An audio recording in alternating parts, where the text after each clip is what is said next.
vamos a ver la diferencia entre moléculas y cristales. Pues vale, tenemos dos tipos de agrupaciones de átomos, que son las moléculas y los cristales. Las moléculas a su vez pueden ser de dos tipos, de elementos o de compuestos. Las moléculas de elementos son aquellas que están formadas por átomos iguales, es decir, átomos que pertenecen al mismo elemento. Como por ejemplo, la molécula del hidrógeno, que es diatómica, está formada por dos átomos de hidrógeno, el dicloro, que está formado por dos átomos de cloro, el dinitrógeno, dos átomos de nitrógeno. Luego ya tenemos las triatómicas, como por ejemplo la del ozono o trioxígeno, tres átomos de oxígeno. Y por último, esta de aquí, del fósforo blanco, que es una molécula ya tetraatómica. Está formada por cuatro átomos de fósforo y tiene estructura tetraédrica. ¿Qué característica tienen en común todas estas moléculas? Pues que están formadas por átomos que pertenecen al mismo elemento. Pues son moléculas de elementos. Luego tenemos las moléculas de compuestos, que están formadas por átomos diferentes, es decir, átomos de elementos diferentes. Por ejemplo, la de agua, tenemos un átomo de oxígeno y dos de hidrógeno. La de metano está formada por un átomo de carbono y cuatro de hidrógeno. Amoníaco, un nitrógeno, tres hidrógenos. Ácido clorhídrico, un átomo de hidrógeno, uno de cloro. Y ahora pasaríamos a los cristales, que también se subdividen en dos tipos, de elementos y de compuestos. Al igual que en las moléculas, los cristales de elementos van a estar formados por átomos iguales. Por ejemplo, los cristales de los metales. Tenemos el cristal de bario, que está formado únicamente por átomos de bario, y luego el del níquel, que está formado únicamente por átomos de níquel. Luego tendríamos los cristales de compuestos, que están formados por átomos de elementos diferentes. Por ejemplo, el del cloruro de sodio, que está formado por átomos de sodio y de cloro. También tenemos el del cloruro de potasio, KCl, que está formado por átomos de cloro y de potasio. Pues ahora vamos a ver la clasificación de cristales. Pero primero necesitamos dar una definición para este concepto. Aquí la vemos. Los cristales o redes cristalinas son sólidos cuyas partículas constituyentes se ordenan conforme a un patrón que se repite en las tres direcciones del espacio. Vamos a ver mejor esto con un ejemplo. Este sería el cristal del cloruro de sodio, que vemos que está formado por iones de sodio y de cloro. Esas serían sus partículas constituyentes. Y luego se ordenan en una estructura tridimensional, que se va a repetir en las tres direcciones del espacio, por eso es tridimensional. Y bueno, en este caso formaría un cubo. Pues esos son los cristales. Son sólidos cuyas partículas se ordenan formando una estructura tridimensional. Vale, ahora, se distinguen tres tipos de cristales, según el tipo de enlace químico que se establece entre sus partículas. A ver, realmente aquí nos dicen que en las partículas constituyentes tenemos átomos, moléculas o iones, porque también tenemos cristales moleculares, pero no vamos a ver estos cristales. Vamos a centrarnos en estos tres, que son cristales covalentes, metálicos e iónicos, y como ya hemos dicho, se diferencian en el tipo de enlace que une a sus átomos. Entonces, los cristales covalentes son aquellos que están formados por átomos unidos mediante enlace covalente. Recordemos qué es el enlace covalente. Vale, el enlace covalente se forma entre átomos no metálicos, es decir, aquellos que tienen muchos electrones en su última capa. Como tienen un gran número de electrones en su última capa, lo que tienen tendencia a ganar electrones para completarla. Les es más fácil completar esa última capa que perder todos los electrones que tienen para quedarse con el octeto estable en la capa anterior. Entonces, por ejemplo, aquí tenemos el hidrógeno y el oxígeno. En este caso, el hidrógeno y el oxígeno van a formar una molécula, porque los enlaces covalentes también pueden dar lugar a moléculas. Pero este principio se puede aplicar igual a los cristales covalentes.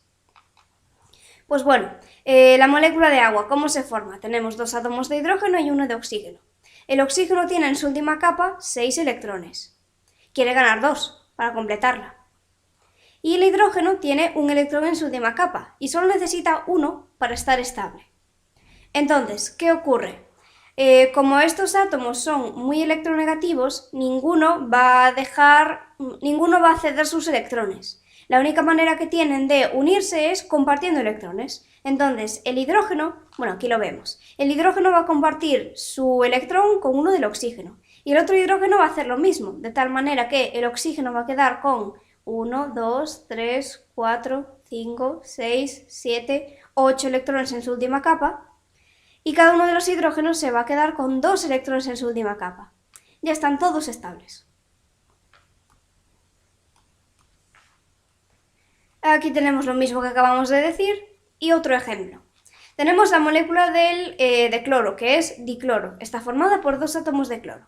Esta ya la habíamos visto antes porque es una molécula de elementos, formada por átomos del mismo elemento. Entonces, el cloro es un no metal, que tiene la siguiente configuración electrónica, 2, 8, 7. Esto quiere decir que tiene 3 capas. En la primera capa hay 2 electrones, en la segunda hay 8 y en la tercera hay 7. Lo que quiere hacer el cloro es ganar un electrón para completar esta última capa, y así tener 8 electrones en su capa de valencia. Entonces, se va a unir a otro cloro. ¿De qué manera? Pues mediante un enlace covalente. Se va a compartir este par de electrones y así ya ambos cloros tienen 8 electrones en su última capa.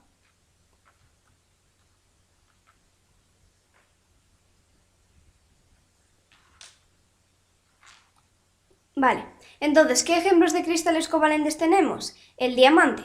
El diamante está formado únicamente por átomos de carbono, y esos átomos de carbono están unidos mediante enlace covalente, por eso son cristales covalentes. Otros ejemplos serían el grafito y el cuarzo. Ahora pasamos a los cristales metálicos. Los cristales metálicos están formados por átomos unidos mediante enlace metálico. Vamos a repasar entonces qué es el enlace metálico. Pues el enlace metálico se va a formar entre átomos metálicos, es decir, que tienen pocos electrones en su capa de valencia. Como tienen tan pocos electrones en su capa de valencia, prefieren perder esos electrones más que ganar electrones para completar esa capa. Entonces, por ejemplo, el cobre. El cobre es un metal y tiene 2 electrones en su última capa. Lo que va a hacer es ceder esos 2 electrones a una nube electrónica, al igual que el resto de cobres. Así, vamos a tener por un lado esos electrones libres, que constituyen la nube electrónica, y luego por otro lado tenemos iones de cobre, que van a ser cobre con 2 cargas positivas, cobre 2+. Entonces, ¿cómo es posible que estos iones no se repelan, que se mantengan unidos? Porque más con más deberían repelerse. Pues es esta nube electrónica de electrones libres la que los mantiene unidos. Entonces, esa nube de electrones ejerce un efecto aglutinante en los cationes de cobre. Otro ejemplo sería con la plata. La plata también es un metal, que tiene un electrón en su última capa. Entonces lo que hace es ceder ese electrón a la nube electrónica. De esta manera se quedaría como plata más, un catión de plata. Esto lo van a hacer el resto de los átomos de plata, que se quedarían también como cationes, y ya tendríamos una nube electrónica que los mantiene unidos. Pues esta teoría para el enlace metálico permite explicar muchas de las características de los metales, como por ejemplo alta conductividad eléctrica y térmica. Ya tenemos electrones libres con mucha movilidad, entonces la corriente eléctrica vienen a ser electrones en movimiento, por eso tienen una alta conductividad eléctrica los metales. Pero también pueden explicar la ductilidad, que es la propiedad para formar hilos, y maleabilidad, para formar láminas. Por último ya pasaríamos a los cristales iónicos, que están formados por átomos unidos mediante enlace iónico. Pues bien, el enlace iónico se da entre un metal y un no metal, por lo tanto su diferencia de electronegatividades es muy grande. Recordemos que los metales son aquellos elementos que tienen pocos electrones en su capa de valencia, por lo tanto tienen tendencia a ceder electrones, perderlos. Luego tenemos el cloro, aquí, que es un no metal. Los no metales tienen muchos electrones en su última capa, por lo tanto lo que quieren es ganar electrones para completarla. Entonces, el sodio es un metal, el cloro es un no metal. Por la diferencia de electronegatividades tan grande, el cloro, como es mucho más electronegativo que el sodio, puede arrancarle al sodio ese electrón que necesita para completar su última capa. Y el sodio, pues, se lo cede sin problemas porque también quiere conseguir eso. Así se quedaría con 8 electrones en su capa anterior. ¿Y qué obtenemos? Pues este resultado. Tenemos un ion de sodio positivo, que sería Na+, porque ha perdido un electrón, y luego tenemos un ion de cloro negativo, que ha perdido un electrón, que ha ganado un electrón, por eso tiene una carga negativa. Y ahora, ¿qué ocurre entre un ion positivo y uno negativo? Pues que por las fuerzas electrostáticas se atraen, más con menos se atraen, y así quedarían unidos, mediante enlace iónico. Pero es que ahora estos iones se van a unir a otros iones de sodio y de cloro y así sucesivamente, formando la estructura cristalina. Bueno, aquí tenemos lo mismo que acabamos de ver. Y por último el concepto de electronegatividad. Pues la electronegatividad es la capacidad que tienen los átomos para atraer electrones. De esto ya se deduce que los no metales van a ser muy electronegativos, porque lo que quieren hacer es atraer electrones. Sin embargo, los metales van a ser poco electronegativos, es decir, muy electropositivos, porque no quieren atraer electrones, sino que prefieren perderlos.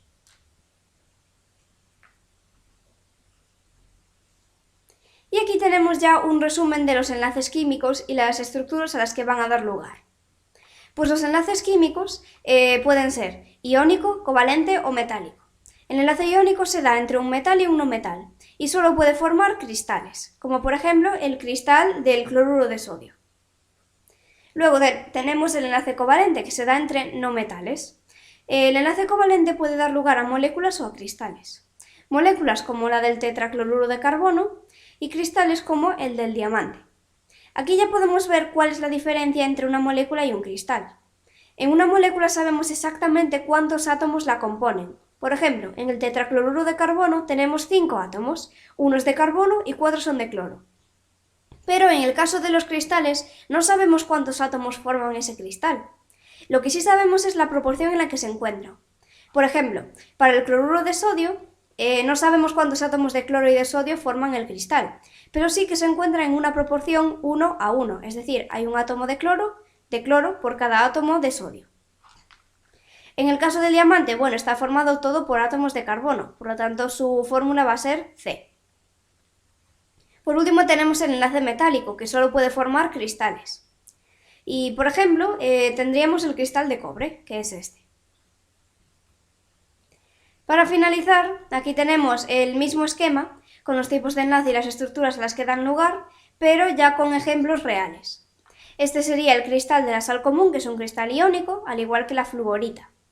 Luego el enlace covalente nos daba lugar a moléculas como las de agua o de nitrógeno, pero también puede dar lugar a cristales covalentes, como el de cuarzo o el diamante.